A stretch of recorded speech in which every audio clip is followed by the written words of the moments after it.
There is a story in the Bible that changed how I see money.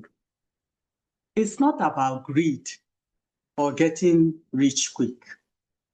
It's about what happens when we bury what we have been given. Because too many immigrants come to America full of potential, but instead of multiplying what we earn, we bury it under bills, fear, and pressure. Today, we want to show you how a simple story that Jesus Christ told can completely change the way you see your money. And additionally, how you can build your future. Welcome to Cash Talk for Immigrants, where we help African professionals in the US legally reduce taxes, grow their money faster, and use simple biblical principles to build lasting wealth. My name remains Christine, and as usual, I'm here with my beloved Wachuku, Vidal, Wachuku. In Matthew, the 25th chapter, Jesus Christ told a very interesting story, a very educative story. The story of a master who gave his servants talents, money for a purpose. And this was before he embarked on a journey. To one, he gave 5. To another, he gave 2.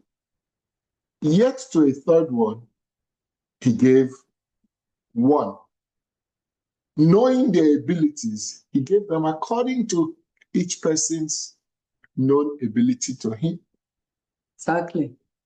But the interesting thing is that when the master returned, 2 of the servants had actually doubled what they were given.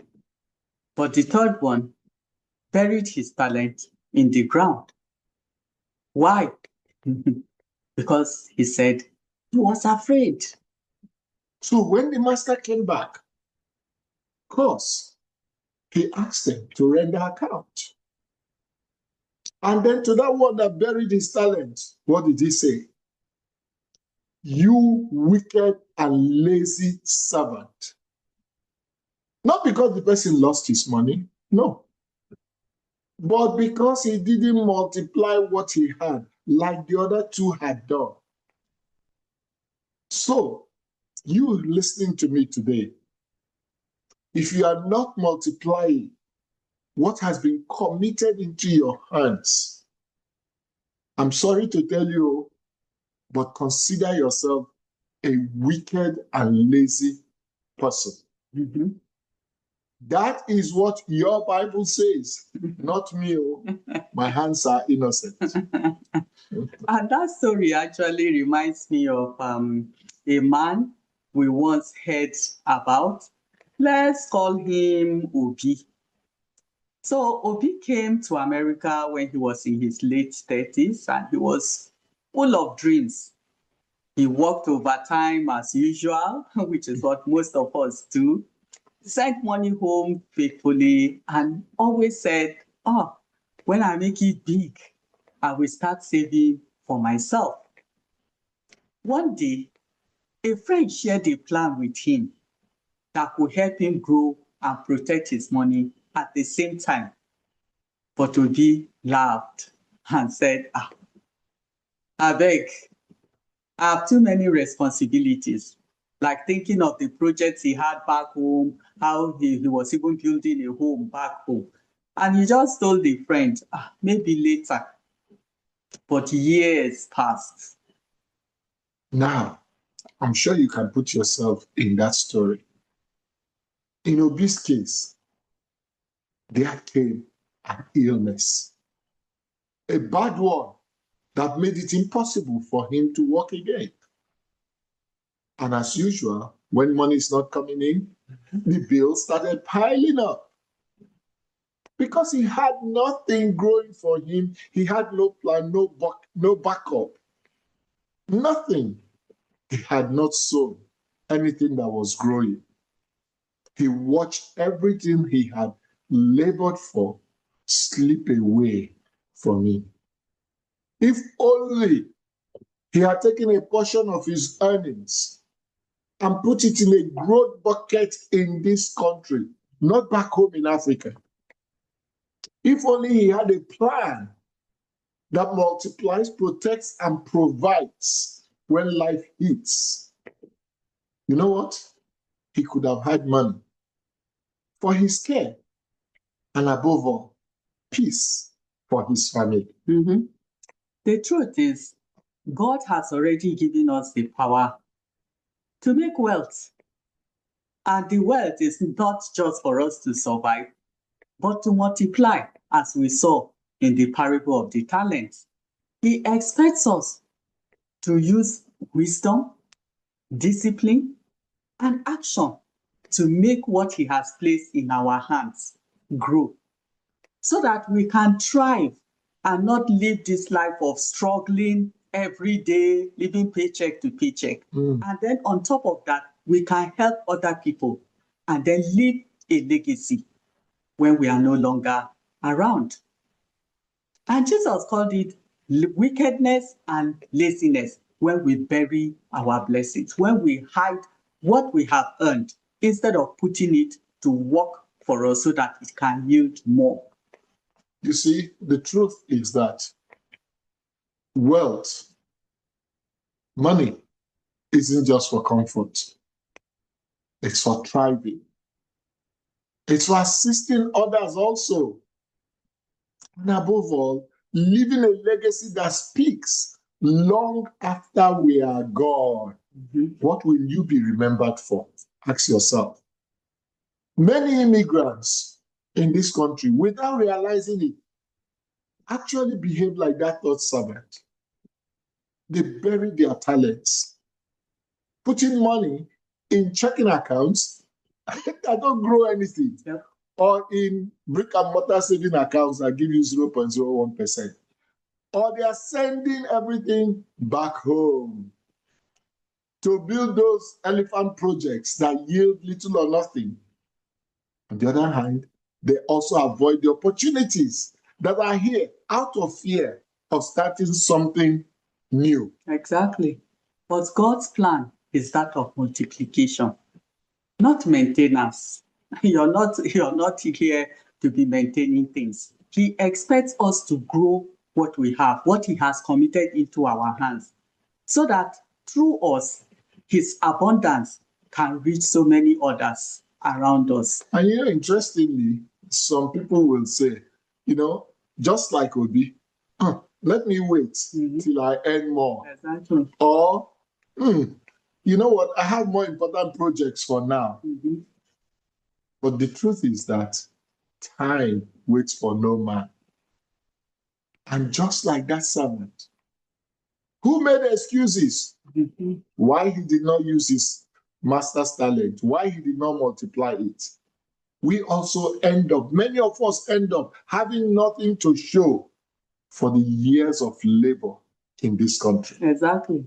The parable wasn't just about investments. It's about stewardship, because we are stewards here on earth. The ability to manage what God puts in your hands. Even if you earn $50,000 a year, if you don't assign what each dollar is to do or the role is to play in your life, it will disappear just like that. And you will be wondering, what happened to all this money, or what happened to the paycheck I just collected? And that is why we say budgeting. Budgeting isn't restriction. It's having a sense of direction. It's you telling your money where to go, what to accomplish, what to do. Instead of later wondering, oh, where did my money go? Because you have no sense of direction. And like the servants who multiplied their talents, what do? You start with what you have, just like Jesus expected all three servants to start with what they had. And the other two did. But do you know what? The one did not. Christ wants us to stay consistent and grow what we've been given. Exactly. And if you consistently put aside, even if it's $300 a month, that's $3,600 in a year. Invested wisely, that seed can multiply through compound growth, just like the master expected his servants to do. Like I've said before, just think about putting aside 1 hour's pay a day, and you'll see the magic. You see, it's not the size of your income that matters. It's that consistency of your planting. Put aside 1 hour's work a day in a correct bucket, not just anywhere, and you'll see what will happen. You see, you cannot grow what you have not sown. The law of sowing and reaping is that you must sow in order to reap. And in God's economy, it is what you sow faithfully that multiplies. And sometimes we bury our talents out of fear, or our money out of fear of loss. We don't want to lose anything, or fear of being judged when others think we are doing too much. Other times, it's comparison. We're comparing ourselves with our friends, our neighbors. We look at those with 5, 10 talents, maybe those that are any more than you. Because we're talking of income, they are any more than you, and you say, oh, they have enough to multiply. Not me that is just managing this mega salary. So good multiplication is not for me. But you see, the master, he didn't compare the servants. He rewarded each based on what they did with what they had. What are you doing with what you have today?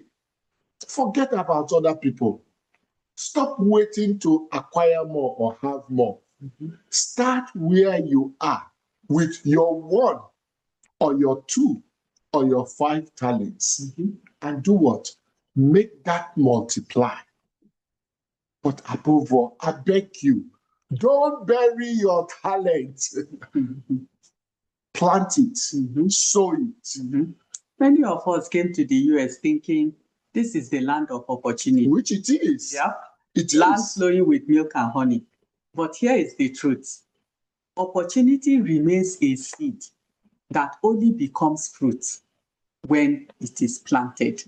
You have to plant that. The opportunity you enter and you're getting something, plant it. It can never be planted if we focus on sending money home. All your money is being channeled back there. Or you use it to build houses we may never even live in. Folks, you see, we spend our time hustling, doing overtime, working so hard, but we forget to do the needful, which is to sow, to multiply. If you're in your 30s, your 40s, your 50s, even your 60s, I'm 60 plus. You see, you can still multiply your seed. This is your moment to do. Don't put it off. Don't wait till fear, sickness, or time steals it from you. Start today. Exactly. It's not how much you earn that matters. It's how you multiply it. That's the principle Jesus gave us. And it still works today. So let me tell you, let's advise you here. If you've been living paycheck to paycheck, and you feel that your efforts never add up, I want to tell you today that you can change that narrative. You can change your story, but you must be determined and willing to take the necessary, even if it means painful steps to do that. Exactly. And it starts with clicking the link below. Book a free session with us, and let's help you build a system where your money multiplies even while you sleep. Because, you know why? Faith without action is useless. empty Bangladesh, if you like. I'm sorry, I'm using very strong terms, but that is the truth. And earning without multiplying what you earn, just relying on your principal, because that's what it amounts to, is the smartest way, if you like, to keep struggling and end up leaving nothing behind. You leave a legacy of GoFundMe instead of generational wealth.